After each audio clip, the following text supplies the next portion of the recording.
Good evening आप सभी को। सजग क्लासेस हिंदी में पुनः आप सभी का एक बार स्वागत है।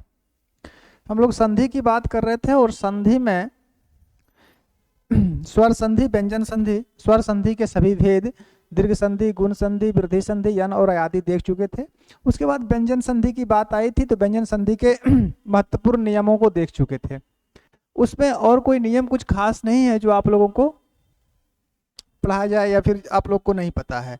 जो महत्वपूर्ण नियम थे व्यंजन संधि के वो बता दिए। एक बच गया था हिंदी व्याकरण में, उसको भी आज समाप्त कर लेते हैं। और वो है हिंदी व्याकरण में संधि की बात हो रही थी। संधि विच्छेद हम लोग देख रहे थे। संधि विच्छेद, ठीक है। और इसमें संधि विच्छेद में एक बच गया था विसर्ग संधि। विसर्ग संधि, तो विसर्ग संधि को आज इसी क्लास में हम लोग फ्री करते हैं। विसर्ग संधि क्या है, विसर्ग संधि के नियम कौन कौन से हैं, क्योंकि हिंदी व्याकरण में विसर्ग संधि के कोई भेद नहीं है, ठीक है। विसर्ग का क्या मूल्य है और किन के योग से विसर्ग संधि बनती है उनके बारे में थोड़ा सा समझ लीजिए। तो विसर्ग संधि की ये क्लास हो गई और मेरे ख्याल से ये संधि की 7वीं क्लास होगी। अगर देखा जाए तो क्लास संख्या ये 7वीं या 8वीं होगी, मुझे याद नहीं है। आप लोग को जो याद है वो देख लीजिएगा। चलिए आगे बात करते हैं हम लोग विसर्ग संधि की कि विसर्ग संधि क्या होती है। देखिए, विसर्ग के साथ विसर्ग या स्वर या व्यंजन के मिलने से जो ध्वनि परिवर्तन होता है उसे विसर्ग संधि कहते हैं। अगर विसर्ग संधि की बात करें कि विसर्ग संधि क्या है, विसर्ग संधि तो विसर्ग के साथ विसर्ग, एक छोटी सी परिभाषा इसके बारे में लिख लीजिए कि विसर्ग के साथ विसर्ग के साथ विसर्ग के साथ स्वर अथवा व्यंजन, स्वर अथवा व्यंजन, विसर्ग के साथ स्वर अथवा व्यंजन के मेल से उत्पन्न विकार, विकार का मतलब परिवर्तन होता है। विकार मतलब आप लोग बीमारी मत समझ लीजिए, विकार परिवर्तन को बोलते हैं। विसर्ग के साथ स्वर या व्यंजन के मेल से उत्पन्न विकार को विसर्ग संधि कहते हैं। एक छोटी सी इसकी परिभाषा हो गई, इसको अब समझा देते हैं। को विसर्ग संधि कहते हैं, एक छोटी सी इसकी परिभाषा हो गई। जैसे देखिए, अगर निह है, क्या है निह, अगर निह के साथ आशा लगाए, निह के साथ आशा प्रयोग किए, क्या बना, ये बन गया निराशा। अब बात ये है कि यहाँ निह है, यहाँ पे रौ कहाँ से आ गया, ये कहाँ से आया वो बाद की बात है, उसको हम लोग अभी नियम में देख लेंगे कि वो नौ कहाँ से आया है, ठीक है। अगर एक शब्द है धनु, एक शब्द है धनु, इसके साथ हम टंकार का प्रयोग किए, इसके साथ किसका प्रयोग किए, टंकार का, क्या बना, बन गया धनुष टंकार।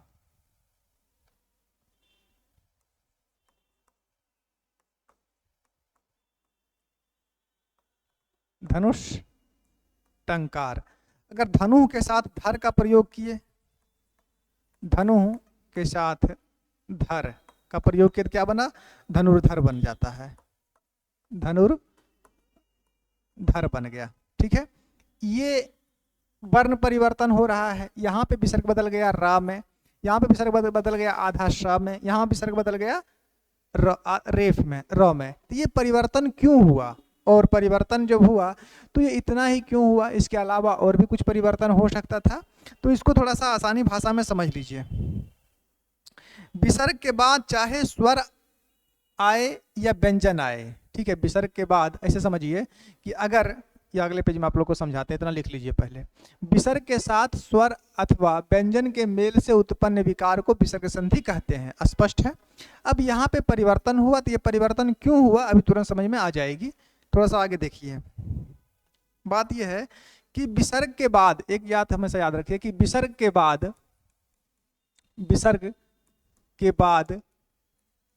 विसर्ग के बाद चाहे स्वर आए, चाहे स्वर आए अथवा व्यंजन, अथवा व्यंजन। विसर्ग के बाद चाहे स्वर आए अथवा व्यंजन, परिवर्तन किसका होगा? परिवर्तन विसर्ग में होता है। परिवर्तन जो है किसमें होता है? विसर्ग में होगा। एक बात ये हमेशा याद रखिएगा, ठीक है, कि विसर्ग के बाद चाहे स्वर आए या व्यंजन आए, परिवर्तन किसमें होता है? तो विसर्ग में होता है। स्वर और व्यंजन कभी परिवर्तित नहीं होता है। अब वो कहने का मूल तात्पर्य मेरा क्या था? तो कहने का मूल तात्पर्य मेरा ये है कि अगर विसर्ग है, देखिए यहाँ नियम, इसको थोड़ा सा समझिए कि अगर ये विसर्ग है, ये दोनों क्या है? विसर्ग है। इसके बाद क्या आए? स्वर आए अथवा व्यंजन आए, ऐसे समझ जाइएगा आसानी से, ठीक है। विसर्ग के बाद स्वर आए अथवा व्यंजन आए, परिवर्तन किसमें बोला कि परिवर्तन कहाँ होता है? तो विसर्ग में होता है। ये रहा विसर्ग। तो ये परिवर्तन कहाँ कहाँ होगा और किसमें किसमें होता है, ये जानना जरूरी होता है कि विसर्ग के बाद चाहे स्वर आए या व्यंजन आए, परिवर्तन तो विसर्ग में हो रहा है और तो कुछ बदल नहीं रहा है। तो ये किसमें बदलेगा? तो ये या तो आधा श में बदलता है, ठीक है, या आधा इस श में बदलता है, आधा तालव्य श, मूर्धन्य श, दंत स में बदलता है, आधा र में बदलता है। आधा र में बदलेगा तो या तो रेफ में जाएगा या फिर हलंत इसमें ग्रह वाला में जाएगा, समझाते हैं, या हर्षई में जाएगा, सॉरी दीर्घई में जाएगा, या दुर्गऊ में बदलता है, या फिर ओ में बदलेगा, या ये गायब हो जाएगा यानी लोप हो जाएगा, या फिर ये क्या होगा? अपरिवर्तित रहेगा। अपरिवर्तित, परिवर्तित नहीं होता है, अपरिवर्तित। इसके अलावा और कुछ इसमें कोई बात नहीं होती है, अपरिवर्तित रहेगा। इतना ही समझिए कि विसर्ग के बाद अगर स्वर या व्यंजन आए तो विसर्ग इन्हीं सबों में बदलेगा, ठीक है। तालव्य श में बदलेगा, आधा मूर्धन्य श में बदलेगा, आधा दंती श में बदलेगा, र में बदलेगा, हर्ष दीर्घई में, दुर्गऊ में, ओ में या तो उसका गायब हो जाएगा यानी लोप हो जाएगा, या अपरिवर्तित रहेगा यानी कि बदलेगा ही नहीं। बस इतना ही स्वर्ग विसर्ग का काम है, इससे ज्यादा कोई काम विसर्ग में नहीं है, किसी भी बुक में इससे ज्यादा नहीं बताई जाएगी, ठीक है। और विसर्ग की जो बुक है कामता प्रसाद गुरु की, उनको आप लोग देखिए, क्योंकि अधिकांश उदाहरण भी उसी पुस्तक से लिए जाते हैं और पूछे भी उसी पुस्तक से जाते हैं। कामता प्रसाद गुरु हुए, वासुदेव नंदन के बुक हो गए, तो इन सब बुकों को थोड़ा सा देखिए, क्योंकि सर्वमान्य बुक तो कामता प्रसाद गुरु ही का ही है, हिंदी व्याकरण, तो परिवर्तन इसी में होता है। अब हम आप लोग को समझाते हैं कि पहला परिवर्तन इसमें हो रहा है, तो इसको नियम नंबर 1 में लिखिए। नियम नंबर 1, तब समझ में आएगा कि ये सब बातें क्यों हो रही थी। नियम 1 में है, इसको बोलिए नियम नंबर 1। क्या था नियम नंबर 1 में? कि अगर विसर्ग के बाद स्वर या व्यंजन आए तो विसर्ग स्वर में बदलता है। जैसे देखिए, विसर्ग किसमें बदलना था? तालव्य श में। तो विसर्ग क्या था? तालव्य श। देख लीजिए, विसर्ग का तालव्य श में बदलना।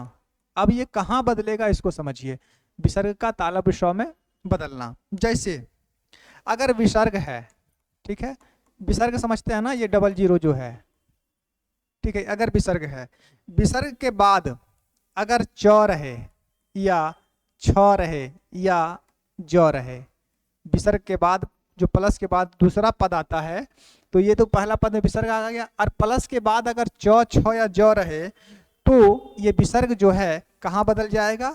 तो ये विसर्ग बदल जाएगा आधा श में। स्पष्ट हुआ? ये आधा श में कब बदलेगा? जब विसर्ग के बाद च, छ या ज में से कोई एक रहे। उदाहरण से समझिए, स्पष्ट हो जाएगा। चलिए उदाहरण नंबर 1, अगर जैसे, उदाहरण बहुत सारा हम लिखा देते हैं, परीक्षा के लिए उपयोगी भी रहेगा। जैसे अगर एक उदाहरण है पुनः, एक उदाहरण है पुनः, पुनः के बाद इधर कर लीजिए सिर्फ च, पुनः के बाद सिर्फ च किए। अब देखिए क्या बोला कि विसर्ग के बाद अगर च, छ या ज रहे तो विसर्ग किसे बदलता है? आधा श में बदलता है। अब विसर्ग की जगह पर क्या लगा देंगे, आधा सौ, तो ये क्या हो जाएगा, तो पू तो है ही, नो भी है, विसर्ग के स्थान पर क्या लगा, आधा सौ, इधर क्या बचा, च, क्या बन गया, पुनश्च। ठीक है, अब देखना यह है कि इसको कैसे बदलें, इसको बदलें, देखिए आधा सौ है, ये आधा सौ जब हटेगा तो पड़ जाएगा विसर्ग, अगर इसी को बनाइए तो आधा सौ हट जाएगा तो क्या पड़ जाएगा, विसर्ग, तो आधा सौ हटा दिए पुनः, बचा अंत में क्या, चौ, तो इधर लिख दिए चौ, बन गया दोनों तरीके से। अब थोड़ा इसको और उदाहरण से लिखिए, समझिए। अगर दुह शब्द है, उदाहरण नंबर 2, अगर दुह शब्द है, इसके बाद चरित्र लगा दिए, दुह के बाद चरित्र लगा दिए, अब देखिए कि क्या बनेगा, दो के बाद चौ आ गया, तो अगर दो के बाद यानी विसर्ग के बाद चौ आ रहा है, कहाँ बदलेगा, आधा सौ में, तो क्या हो जाएगा, ये हो जाएगा दुष। ठीक है, विसर्ग कहाँ बदल गया, आधा सौ में। अब बचा इधर क्या, चरित्र, तो इधर चरित्र लिख दीजिए, क्या बन गया, दुष्चरित्र। स्पष्ट है। और उदाहरण लिखिए, अगर तपह शब्द है, तपह के बाद चर्या लगाइए, पहले चौ वाला उदाहरण देख लीजिए, तो यहाँ फिर विसर्ग है, इधर चौ है, तो विसर्ग जो है कहाँ बदलेगा, विसर्ग बदल जाएगा आपका आधा सौ में, तो क्या हो जाएगा, तपह, तपश्च चर्या, तपश्च चर्या, बन गया। अब देखिए, अब इसको थोड़ा छह वाला में लगाते हैं, उदाहरण नंबर 4 लिखिए। उदाहरण नंबर 4 में अगर नीह लगा दिए, नीह के साथ छल लगाए, नीह के साथ छ, क्योंकि चौ के बाद छ भी था, तो छ वाला भी उदाहरण एक आठ देख लेते हैं। छ है तो छ भी है, तो ये विसर्ग कहाँ बदलेगा, विसर्ग बदलेगा आधा सौ में, तो क्या हो जाएगा, ये हो जाएगा नी, और विसर्ग बदल जाएगा आधा सौ में, बचा क्या, छ और ल, क्या बन गया, निश्चल। ये आसान भाषा में समझा दिए विसर्ग संधि। और उदाहरण लिखिए, अगर उदाहरण नंबर 5, अगर मनः शब्द है, थोड़ा सा यहाँ पे ध्यान दीजिए क्योंकि ये बर्तनी वाले शब्द भी हैं। अगर मनः शब्द है, मनः शब्द के बाद चिकित्सा लगाए, मनः शब्द के बाद चिकित्सा, क्या बनेगा, मनः शब्द है के बाद चिकित्सा, तो नौ के बाद चौ आ गया ना, तो क्या हो जाएगा, अब ये तो मो है ही, मो रहेगा, नो है ही, नो रहेगा। अब देखिए आधा सौ बदल रहा है, विसर्ग कहाँ बदल रहा है, आधा सौ में, आधा सौ लगा दिए, अब इधर वाला सब लिख दीजिए, तो क्या हो जाएगा, मनः, मनश्च चिकित्सा, क्या बन गया, मनश्चिकित्सा। मनोचिकित्सा नहीं होता है, मनश्चिकित्सा होता है। ठीक है, इस बात को हमेशा याद रखिएगा कि मनोचिकित्सा नहीं, मनश्चिकित्सा होता है। अगर कहीं वो लिखा हुआ है तो व्याकरण की दृष्टि से अशुद्ध है। मनोचिकित्सा अगर इसको इस रूप में लिखें कि ये लिखाएगा कि ऐसे मनोचिकित्सा, मनोचिकित्सा, तो मनोचिकित्सा कैसे बना, पहले इसको समझिए। मनोचिकित्सा तो बनेगा नहीं, जब भी बनेगा तो नियम के अनुसार ये विसर्ग है, बदलेगा आधा सौ में, तो आधा सौ में बदल रहा है, क्या बनेगा, मनश्चिकित्सा बनेगा, मनश्चिकित्सा, मनोचिकित्सा नहीं। ये व्याकरण की दृष्टि से अशुद्ध शब्द हो गया। और इस तरह से शब्द बनाइए, अगर एक शब्द है, सॉरी सॉरी सॉरी,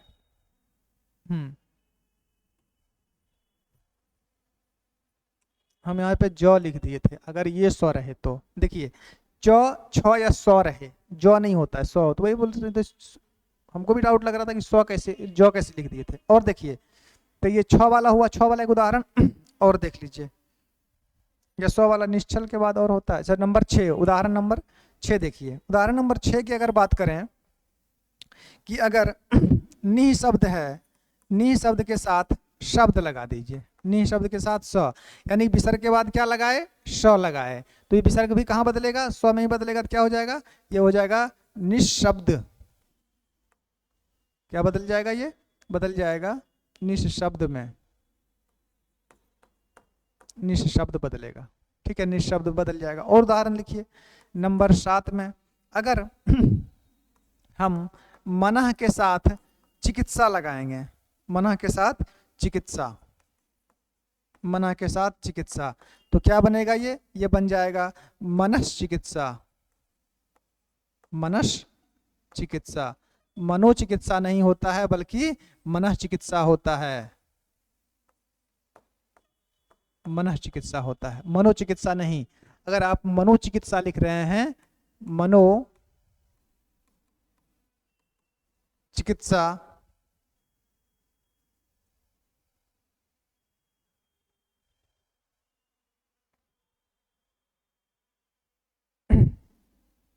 इसको देखिए, मनोह के साथ चिकित्सक, तो इस क्या बनेगा, ये बन जाएगा मनस चिकित्सा, मनस चिकित्सक। क्या बन गया, मनस चिकित्सक, मनस चिकित्सक। ये सही होता है, ठीक है, ये सॉरी ये हो जाता है गलत, ये क्या हो गया गलत और ये हो गया सही। थोड़ा सा व्याकरण दृष्टि से ये देखिए, ये सही है मनस चिकित्सा और मनस चिकित्सक। मनोचिकित्सा और मनोचिकित्सक गलत वर्ड होता है व्याकरण की दृष्टि से। तो पहला नियम तो ये देख लिया कि विसर्ग का किसमें बदलना, आधा स्व में बदलना। अब अगला नियम देखते हैं कि विसर्ग का मूर्धन्य स्व में कैसे बदलता है। नियम नंबर 2, नियम नंबर 2 ये है कि विसर्ग का आधा स्व में बदलना। ये कहाँ बदलेगा, थोड़ा सा इसको देख लीजिए, ये कब बदलता है और कहाँ बदलता है, इसको थोड़ा सा देख लीजिए। ये बदलेगा, एक उदाहरण, एक नियम थोड़ा सा लिख लीजिए। अगर विसर्ग से पहले, ठीक है, ये कहाँ बदलेगा कि अगर विसर्ग से पहले हर्षई या हर्षऊ रहे, ठीक है, और उसके बाद क ट प या फ रहता है तो ये बदलेगा। देखिए, अगर विसर्ग से पूर्व हर्षई या हर्षऊ रहे, विसर्ग से पूर्व, विसर्ग से पहले क्या रहे, हर्षई या हर्षऊ रहे, और विसर्ग के बाद क्या रहे, विसर्ग के बाद क ट प या फ। विसर्ग के पूर्व हर्षई या हर्षऊ रहे और विसर्ग के बाद क ट प और फ रहे। समझ रहे हैं ना कि विसर्ग के पहले क्या रहे, विसर्ग के पहले आपका या तो हर्षई रहे या हर्षऊ रहे, और उसके बाद क ट प फ में से कुछ भी रहे, तो ये विसर्ग कहाँ बदल जाएगा, ये विसर्ग बदल जाएगा आधा श में। उदाहरण से समझिए, ऐसे समझ में नहीं आ रहा होगा। उदाहरण देखिए, जैसे मान लीजिए उदाहरण के रूप में, उदाहरण नंबर 1, जैसे एक शब्द है चतुः, चतुः शब्द है, इसके बाद क्या बोला, क ट प फ में से कोई, अब इसमें लगा दीजिए कौन। अब देखिए, विसर्ग से पहले हर्षऊ आ गया, विसर्ग से पहले हर्षऊ आ गया, यहाँ था ना विसर्ग से पूर्व हर्षऊ, और विसर्ग के बाद क ट प फ में से कोई, तो विसर्ग के बाद इधर क आ गया, स्पष्ट है, और विसर्ग से पहले इधर हर्षऊ आ गया, तो ये जो है विसर्ग कहाँ बदलता है, स्व में बदलता है। अब इसको स्व में बदल दीजिएगा तो क्या बनेगा, ये बन जाएगा चतुष कौन। क्या बना, चतुष कौन। स्पष्ट हो गया कि अगर विसर्ग से पहले हर्षई या हर्षऊ रहे और विसर्ग के बाद क ट प या फ में से कोई रहे तो विसर्ग आधा स्व में बदल जाता है। बदल गया। और उदाहरण से समझिए, अगर एक शब्द है चतुः, एक शब्द है चतुः, इसके बाद लगा दीजिए टीका। क्या लगाइए, टीका। अब यहाँ देखिए, विसर्ग से पहले फिर हर्षऊ है और विसर्ग के बाद फिर क्या है, ट है नियम के तहत, तो विसर्ग कहाँ बदल जाएगा, आधा स्व में। क्या बन जाएगा, चतुष्टिका, चतुष्टिका। और उदाहरण देखिए, उदाहरण नंबर 3, अगर निह शब्द है, निह शब्द है, इसमें कर्ष लगा दें, कर्ष। अब देखिए उदाहरण के अनुसार कि विसर्ग से पहले क्या है, हर्षई है ना। अब लग रहा होगा कि इससे पहले न है, देखिए न है तो कोई मात्रा लगी है, ठीक है, कोई भी व्यंजन लगने के पश्चात उसे मात्रा लगती है। तो न के बाद क्या आया, हर्षई आया। यहाँ क्या बोला कि विसर्ग से पहले रहना चाहिए, तो विसर्ग से पहले हर्षई मिल गया, और विसर्ग के बाद क ट प या फ में से कोई रहे तो विसर्ग के बाद क्या मिल गया, क मिल गया। अब ये कहाँ बदलेगा, ये बदल जाएगा आधा स्व में। क्या बन जाएगा, ये बन जाएगा निष्कर्ष, निष्कर्ष बदल गया। उदाहरण और समझिए, उदाहरण नंबर 4 कि अगर निह धन शब्द के साथ पक्ष लगा दें, के साथ क्या लगाएं, पक्ष। निह से पहले विसर्ग से पहले हर्षई और विसर्ग के बाद प, तो विसर्ग कहाँ बदल जाएगा, आधा मूर्धन्य ष में, तो क्या हो जाएगा, ये हो जाएगा निष्पक्ष। और उदाहरण लिखिए थोड़ा सा, उदाहरण नंबर 5।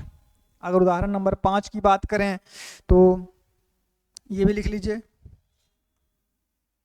अगर निह शब्द है, निह शब्द है, इसके साथ पाप जोड़िए तो क्या बनेगा, ये बन जाएगा निष्पाप, क्योंकि यहाँ भी विसर्ग के पहले हर्षई है और विसर्ग के बाद प है, तो विसर्ग का आदेश कहाँ है, विसर्ग का आदेश आधा स में है, तो हो जाएगा निष्पाप, बन गया। और देखिए, अगर शब्द है निश के साथ काम लगाइए, क्या बनेगा, फिर विसर्ग बदल जाएगा, आधा स में हो जाएगा निष्काम। और एक उदाहरण लिख लीजिए, अगर चतुः शब्द है, चतु के साथ एक शब्द जोड़िए फ वाला, फ, फलक, चतुष के साथ फलक, क्या बनेगा, ये बन जाएगा चतुष फलक, बन गया। तो यहाँ पे व्यंजन ये विसर्ग जो है स्व में बदला, इससे पहले तालव्य स्व में, फिर बदला मूर्धन्य स्व में। अगला नियम देखते हैं इसका। अगला नियम क्या है, आज व्यंजन संधि को समाप्त ही कर देना है। अगला नियम था कि दंती स्व में बदलता है। अगला नियम नंबर 2, नंबर 3 दंती स्व का नियम देखिए। नंबर 3, नियम नंबर 3 कि विसर्ग का दंती स्व में बदलना। इस नियम की अगर बात करें तो ये नियम कब प्रभावी होता है, ये नियम प्रभावी यही होता है कि अगर विसर्ग है, विसर्ग के पश्चात अगर तो आए या सो आए, ठीक है, इसमें पहले नहीं देखना है, इसमें अगर पहले जिसमें होता है हम बता देते हैं।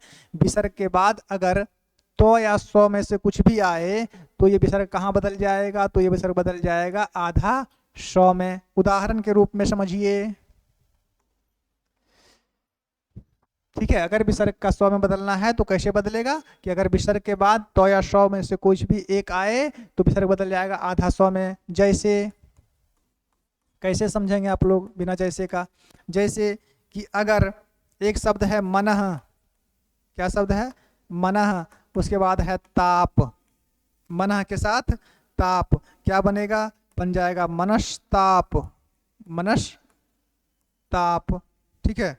मनस्ताप किसको बोलते हैं, मनस्ताप बोलते हैं चिंता को। मनस्ताप का मतलब क्या होता है, मनस्ताप का मतलब होता है चिंता, याद रखिएगा। अगर एक शब्द है दुह, दुह के साथ एक शब्द लगा दीजिए तर, ठीक है, तो क्या बनेगा, ये बन जाएगा दुस्तर। और उदाहरण लिखिए, अगर एक शब्द है निह और एक शब्द लगा दीजिए इसमें स्वार्थ, आधा सौ आया ना जी, सौ तो आ गया ना, सौ रहे आधा सौ रहे, ठीक है, तो क्या बन जाएगा,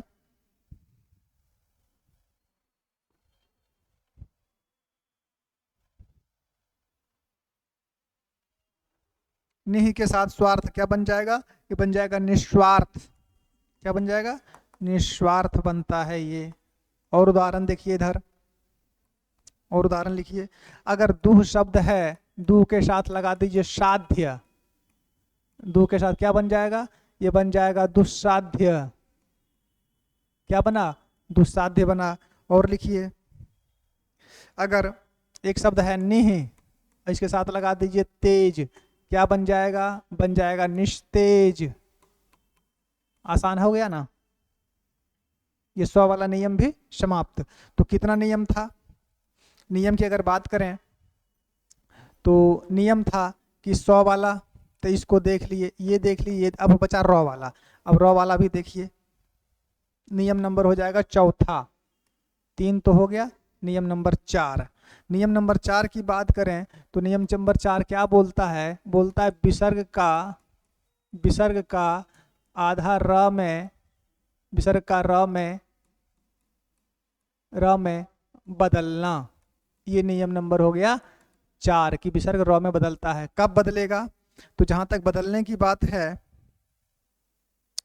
कि ये कब बदलता है, ये बदलता है कब, देखिए, अगर विसर्ग से पूर्व हर्षई, दीर्घई या हर्षऊ रहे, और इसके बाद विसर्ग रहे। विसर्ग से पहले क्या रहे? विसर्ग से पहले हर्षई रहे, दीर्घई रहे, ठीक है, या हर्षऊ रहे, तथा विसर्ग के बाद, अगर विसर्ग के बाद क्या आए? स्पर्श व्यंजन का तीसरा वर्ण आए, चौथा वर्ण आए, पांचवा वर्ण आए। समझ में आ रहा ना? स्पर्श व्यंजन का तीसरा, पांचवा, चौथा क्या होता है? समझिए कि अगर विसर्ग से पहले हर्षई, दीर्घई या हर्षऊ रहे और विसर्ग के बाद स्पर्श व्यंजन का तीसरा, चौथा, पांचवा रहे, कोई स्वर रहे, कोई भी स्वर हो, ठीक है, विसर्ग के बाद तीसरा, चौथा, पांचवा हो, या कोई भी स्वर रहे, या य रहे, या ल रहे, या व रहे, ठीक है, तो ये विसर्ग जो है, तो ये विसर्ग कहाँ बदलेगा? तो ये विसर्ग बदल जाएगा आधा र में। नियम ये है। अब बात आई कि तीसरा, चौथा, पांचवा क्या होता है। मान लीजिए हम क ख ही लिखे, क ख ग घ और अंग, तो ये 1 2 3 4 ये 5 हुआ। इसी तरह च छ ज झ ज्ञ, तो यहाँ क्या हुआ? च 1 2 3 4 और ये 5। आई बात समझ में? तो 3 4 5 क्या होता है? देखिए, स्पर्श व्यंजन का मतलब हुआ क से लेके म तक, यानी कवर्ग से लेके पवर्ग तक। तो कवर्ग से लेके पवर्ग तक में सभी में 5 5 वर्ण है ना? तो पहला दूसरा को छोड़कर 3 4 5 ले लीजिए, या कोई भी स्वर हो, या फिर विसर्ग के बाद य रहे, ल रहे, या वो रहे, तो विसर्ग कहाँ बदल जाएगा? तो विसर्ग बदल जाएगा आधा र में। उदाहरण से समझिए, स्पष्ट हो जाएगी प्रभु। जैसे, ये सब आसान चीज है, थोड़ा सा ध्यान देने का जरूरत है, बस थोड़ा सा ध्यान, ज्यादा ध्यान भी नहीं देना है। जैसे मान लीजिए एक शब्द है दूर, दूर। अब इसके साथ अगर बात करें गति की, किसकी बात करें? गति की। अब इससे समझिए, स्पष्ट हो जाएगी। ये क्या बोला कि अगर विसर्ग से पहले क्या रहे? हर्षई, दीर्घई या हर्षऊ रहे, तो विसर्ग से पहले उसमें क्या मिला? हर्षऊ मिल गया। और विसर्ग के बाद क्या बोला? तीसरा, चौथा और पांचवा रहे, तो क ख ग, ग तीसरा वर्ण है, तीसरा वर्ण मिल गया यहाँ पे, ठीक है, ग तो तीसरा वर्ण है, और यहाँ पे हर्षऊ मिल गया। तो ये आधा र विसर्ग जो है कहाँ बदल जाएगा? आधा र में। तो क्या बन जाएगा? ये बन जाएगा दुर्गति। दुर्गति, स्पष्ट है? बन गया दुर्गति। और देखिए, अगर नि शब्द है, इसके साथ लगा दिए बल। अब देखिए, नि है तो विसर्ग से पहले क्या मिला? हर्षई मिल गया। विसर्ग के बाद क्या मिला? ब, तो प फ प आ गया तीसरा, चौथा, पांचवा बोला तो तीसरा आ गया। तो क्या हो जाएगा? ये आधा नौ, तो क्या बन जाएगा? ये बन जाएगा निर्बल। क्या बना? निर्बल। और देखिए, अगर अयुर शब्द है, इसके साथ लगा दिए वेद। अब देखिए, विसर्ग से पहले हर्षई मिला, हर्षऊ मिला अयुर में, र में क्या है? जो में क्या है? हर्षऊ मिल गया। और विसर्ग के बाद क्या मिला? वो, यहाँ पे मिला वो है वो, तो विसर्ग कहाँ बदल जाएगा? आधा रो में। क्या हो जाएगा? अयुर्वेद। वेद बन गया। और देखिए, अगर एक शब्द ले हम, निह शब्द के साथ भय लगा दीजिए, भय। अब देखिए, निह है तो निह में हर्षई है, तो हर्षई जो है ये वाली हर्षई क्या है? तो विसर्ग से पहले हर्षई आया, और विसर्ग के बाद क्या बोला? तीसरा, चौथा, पांचवा में। तो प फ ब भ, तो भ कितना नंबर है? भ नंबर होता है चौथा बोला, तो विसर्ग कहाँ बदलेगा? आधा रो में। क्या बन जाएगा? ये बन जाएगा निर्भय। स्पष्ट हुआ? और उदाहरण समझिए, सारा का उदाहरण देख लीजिए। अगर निह शब्द हो, इसके साथ लगा देंगे मोह, ठीक है, सेम नियम चल रहा है। विसर्ग से पहले हर्षई मिला, विसर्ग के बाद मोह मिला, तो मोह कितना होता है? प फ ब भ मोह, पांचवा। तो मोह विसर्ग कहाँ बदलेगा? रो में। क्या हो जाएगा? निर्मोह। क्या आधा रो में बदल जाएगा, यानी रेफ में बदल जाएगा, हो गया निर्मोह। और देखिए, अगर एक शब्द है आरसी धन बाद, अब देखिए, आसी धन बाद की अगर बात करें, तो आसी विसर्ग से पहले हर्षई, दीर्घई, विसर्ग से पहले दीर्घई है, और विसर्ग के बाद क्या बोला? वो, तो विसर्ग के बाद वो आया, तो क्या बन जाएगा? ये आधा विसर्ग कहाँ बदलेगा? आधा र में। तो क्या हो जाएगा? आशीर्वाद। ठीक है, कहाँ बदला गया है? आशीर्वाद में। और देखिए, अगर नि शब्द के साथ विरोध का प्रयोग किए, नि शब्द के साथ विरोध, अब इसको देखिए, विसर्ग से पहले क्या मिला? हर्षई मिला, और विसर्ग के बाद भी हर्षई मिला। तो बोला ना कि कोई भी स्वर हो तो स्वर में हर्षई आता है ना, तो विसर्ग से पहले हर्षई और विसर्ग के बाद स्वर आ गया, तो ये आधा विसर्ग कहाँ चल जाएगा? आधा रो में क्या हो जाएगा? निर्विरोध। क्या बन जाएगा? निर्विरोध। और उदाहरण एक दो ठो लिख लीजिए। अगर नि शब्द है, नि शब्द है, इसके साथ योग लगा दीजिए। योग, यह तो बात कर रहा था ना नियम में, क्या हो जाएगा? निर्योग हो जाएगा, निर्योग। काफी उदाहरण हो गया। तो ये चौथा नियम भी इसका फिनिश। अगला नियम पर चलिए, रो वाला भी हो गया। अब नियम नंबर 5, विसर्ग का ओ में बदलना। नियम नंबर 5 की बात कीजिए तो विसर्ग का, इसको खत्म कीजिए, विसर्ग का ओ में बदलना, विसर्ग का ओ में बदलना। कब बदलेगा ये बदलेगा कि अगर विसर्ग से पहले ओ रहे, विसर्ग से पहले क्या रहे? ओ, और विसर्ग के बाद क्या रहे? तो विसर्ग के बाद आपका तीसरा, चौथा, पांचवा य, र, ल, वो रहे। देखिए, अगर विसर्ग से पहले, ये जो विसर्ग है इससे पहले क्या रहे? विसर्ग से पूर्व ओ रहे, यहाँ ओ हो, और विसर्ग के बाद क्या रहे? तीसरा, चौथा, पांचवा, ठीक है, य, र,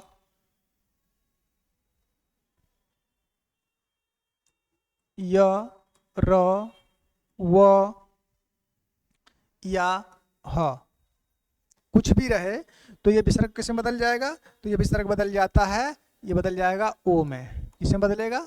ओ में बदल जाएगा, ओ में बदल जाएगा। ठीक है, नियम ये है कि अगर विसर्ग से पहले ओ रहे और विसर्ग के बाद तीसरा, चौथा, पांचवा या य, र, व या हो रहे तो ये विसर्ग बदल जाएगा ओ में। जैसे उदाहरण से समझिए, स्पष्ट रहेगा। उदाहरण, अगर हम बात करें अद्यः, अद्यः, तो विसर्ग से पहले ओ आ गया, नहीं समझ में आया? अरे कोई भी वर्ण है तो इसमें यो है, धो है, अगर है तो धो में ओ होगा कि नहीं होगा? होगा ना। तो वही तो बोल रहे हैं कि अगर इसमें ओ रहे या नहीं भी रहे तो भी बदलेगा। देखिए, अधः, इसके साथ प्रयोग कीजिए गति, अधः के साथ गति। अब देखिए, विसर्ग से पहले क्या बोला? ओ रहे, तो विसर्ग है उसके पहले धो है, तो धो जब भी है तो धो कैसे है? धो के साथ ओ लगेगा तब ना ये धो पूरा बना। ठीक है, तो ओ तो मिल गया ना, और मिल गया, तब क्या बोला कि जो विसर्ग है वो किसमें बदल जाएगा? ओ में। तो क्या बन जाएगा? ये बन जाएगा अधोगति, अधोधन, अधाधन गति हो गया अधोगति। आसान तो है जी। और उदाहरण लिखिए, अगर तपह है, तपह, इसके साथ प्रयोग किए हम बल, ब तीसरा होता है ना, तो क्या हो जाएगा? हो जाएगा तपो बल। और उदाहरण लिखिए, अगर मनः है, मनः के साथ ज, अब च, छ, ज तीसरा है तो क्या हो जाएगा? मनोज हो जाएगा। जिसका जन्म मन में हुआ हो वो मनोज कहलाता है। मनोज जैसे कामदेव का पर्यायवाची शब्द है। ठीक है, मनोज किसका पर्यायवाची है? कामदेव का है। अगर यशः शब्द है, यशः के साथ धरा लगा दिए, धरा, तो, थो, दो, धो, ठीक है, धो कितना नंबर हो गया? 4, तो बदल जाएगा, क्या हो जाएगा? यशोधरा, यशोधरा। यशोधरा कौन थी? गौतम बुद्ध की पत्नी थी, और यशोधरा मैथिली शरण गुप्त का एक चंपू काव्य भी है। और उदाहरण लिखिए, अगर शिरः शब्द है, शिरः, इसके साथ लगा लीजिए रेखा। क्या लगाइए? रेखा। क्या बनेगा ये? विसर्ग से पहले ओ आया और विसर्ग के बाद क्या आया? र आ गया, विसर्ग के बाद र आ गया, तो र आता है तो क्या हो जाता है? विसर्ग ओ में तो क्या हो जाएगा? शिरो रेखा। क्या बना? शिरो रेखा। एक उदाहरण और लिखिए, अगर मनः शब्द है, मनः के साथ अगर रोग लगाइए, मनः रोग, तो क्या हो जाएगा, ये हो जाएगा मनोरोग। मन का रोग मनोरोग कहलाता है। और लिखिए, अगर मनः शब्द है इसके साथ लगाइए हर, ह वाला था ना, क्या हो जाएगा मनोहर। इतना आसान है, कुछ कठिनाई इसमें नहीं है, ना कुछ ये कठिन है। अगर थोड़ा सा और, अगर पुरः शब्द है, पुरः शब्द के साथ हित लगाइए तो क्या बनेगा, बन जाएगा पुरोहित। क्या बना, पुरोहित बन गया। और कुछ उदाहरण लिख लीजिएगा, और लिख लीजिए। अगर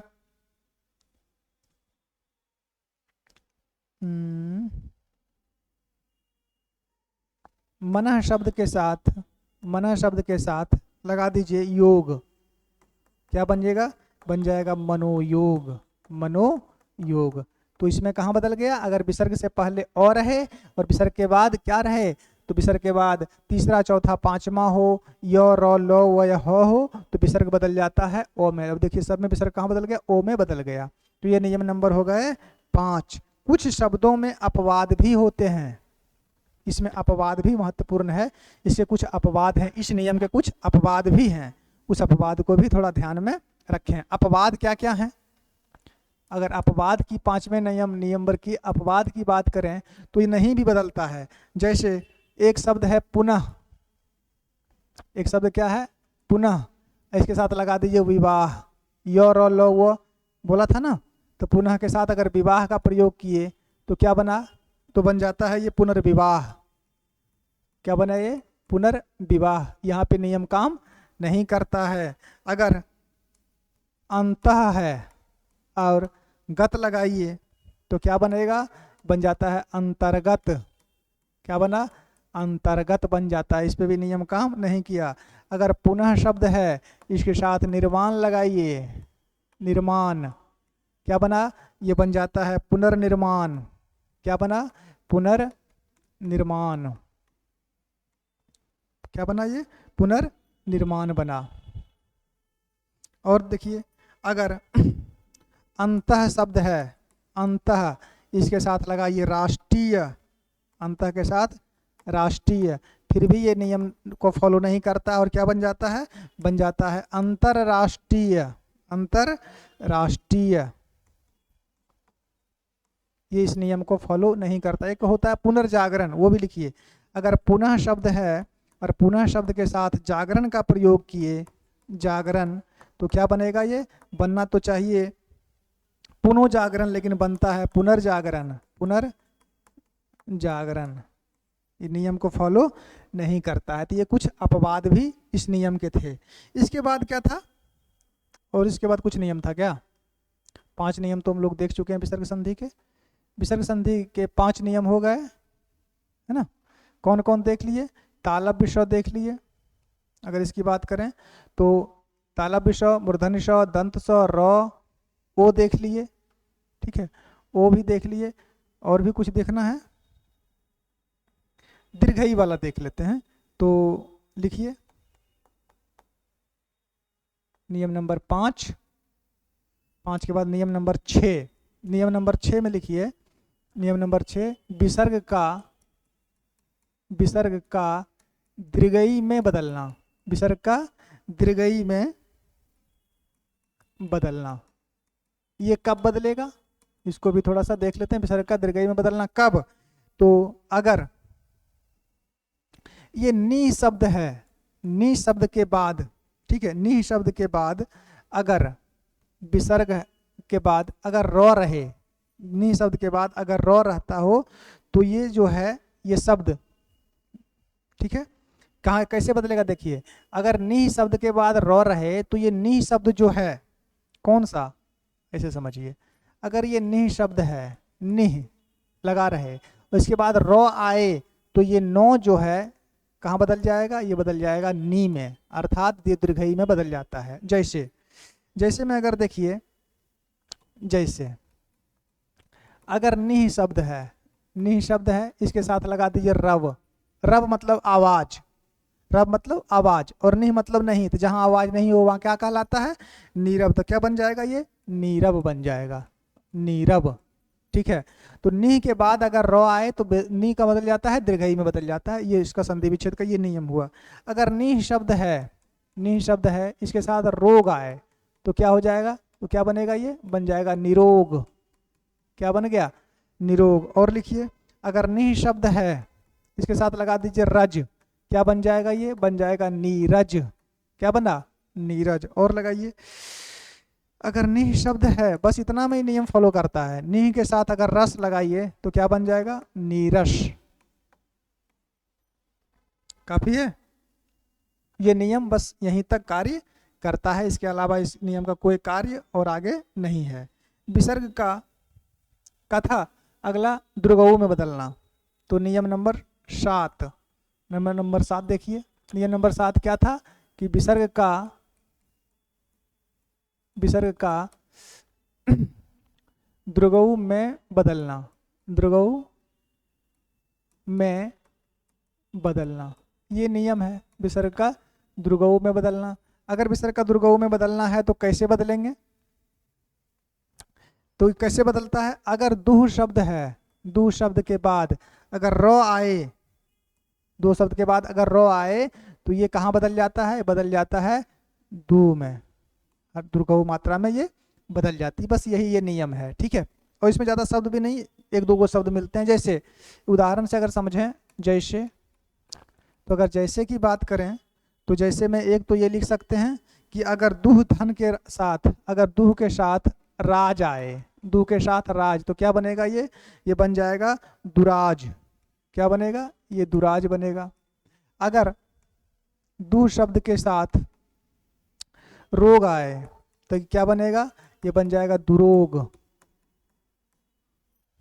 बस ये दो शब्द था, तो ये नियम भी समाप्त हुआ। नियम नंबर 7 विसर्ग संधि का 7वां नियम। एक दो नियम और बचे हैं, कौन कौन बचा है, एक बचा होगा लोप वाला और एक था परिवर्तित वाला। तो लोप वाला देखिए, नियम नंबर 8, विसर्ग का लोप होना, विसर्ग का लोप होना, विसर्ग का लोप होना। अगर इस नियम की बात करें, लोप का मतलब गायब, तो कब ये गायब होता है कि अगर अह शब्द के बाद, अह शब्द के बाद क्या आए, ओ या आ, अह शब्द के बाद अगर ओ या आ को छोड़कर कोई भी स्वर आ जाए तो ये किसमें बदल जाता है, तो यहाँ पे विसर्ग जो है गायब हो जाता है। ओ या आ के बाद ओ या आ को छोड़कर, को छोड़कर कोई स्वर आए तो ओ या आ को, विसर्ग के बाद अगर ओ या आ को छोड़कर कोई स्वर आए तो विसर्ग का लोप हो जाता है, विसर्ग का लोप हो जाता है। जैसे, जैसे कि अगर बात करें तो देख लीजिए, जैसे में कैसे, क्या बोला कि अगर विसर्ग के बाद ओ या आ को छोड़कर कोई स्वर आए तो विसर्ग का लोप हो जाता है। जैसे देखिए, एक शब्द है अतः, के साथ लगा दिए एव, ओ या आ को छोड़कर आ गया, ओ या आ तो नहीं आया, तो विसर्ग क्या हो जाएगा, लोप हो जाएगा, तो क्या बन जाएगा, अतएव, अतएव। ठीक है। और देखिए, अगर यशः धन इच्छा, ईसा धन इच्छा, अब यहाँ पे ओ आ के छोड़कर हर सही आ गया, ये भी समाप्त हो जाएगा, क्या हो जाएगा, ये हो जाएगा यशच्छा, यशच्छा। यही था लोप का नियम। और एक क्या था, अपरिवर्तित, मतलब नहीं बदलेगा। कहाँ नहीं बदलेगा, उसको देख लीजिए, विसर्ग का अपरिवर्तित रहना, नियम नंबर 9 और अंतिम ही होगा मेरे ख्याल से ये। और ये क्लास भी आज संधि की अंतिम ही है, इसके बाद संधि की क्लास समाप्त हुई। अब कोई दूसरा चैप्टर शुरू करेंगे।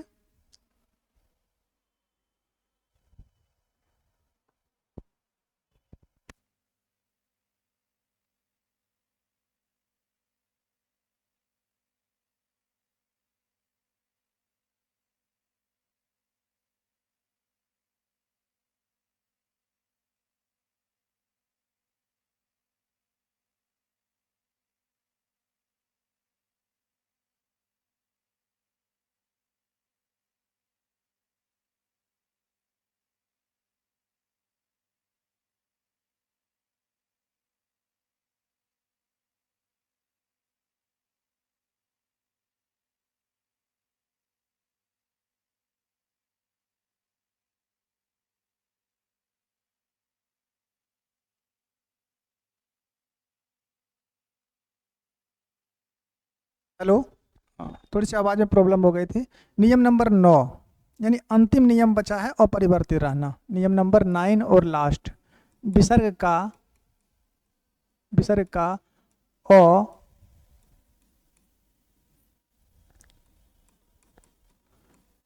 अपरिवर्तित रहना, मतलब विसर्ग नहीं बदलेगा। कहने का मूल मतलब ये हुआ कि विसर्ग नहीं बदलेगा। कब नहीं बदलेगा? कि जब भी अगर आह के बाद क या प, विसर्ग के बाद अगर क या प से शुरू होने वाला कोई भी शब्द रहे तो विसर्ग नहीं बदलेगा। विसर्ग के बाद क या प से शुरू होने वाला शब्द आए तो विसर्ग नहीं बदलता है। विसर्ग नहीं बदलता है। जैसे अगर एक उदाहरण से समझें तो स्पष्ट हो जाएगी, क्योंकि नियम अंतिम है। जैसे एक शब्द देखें, प्रातः, क्या है? प्रातः के बाद काल, क्या बोला? क या प से शुरू होने वाला क आ गया तो क्या होगा? ये बन जाएगा प्रातः काल। नहीं बदला ना, नो चेंज, नो परिवर्तन। अगर देखिए मनः शब्द के साथ लगा दिए हम कामना, क्या हो जाएगा? नहीं बदलेगा, हो जाएगा मनः कामना। मनोकामना नहीं होता है वैशाख नंदन, मनः कामना होता है। अगर आप लोग मनोकामना लिखते हैं तो वो गलत शब्द है। मनोकामना कैसे हो जाएगी? नियम के कोई अनुसार नहीं है, तो व्याकरण की दृष्टि से वो शब्द अशुद्ध है, तो हो जाता है मनः कामना। मनः कामना होती है, मनोकामना नाम की कोई शब्द नहीं होती है। एक शब्द होता है मनः के साथ प्रसाद लगाइए, मनः के साथ प्रसाद, क्या हो जाएगा?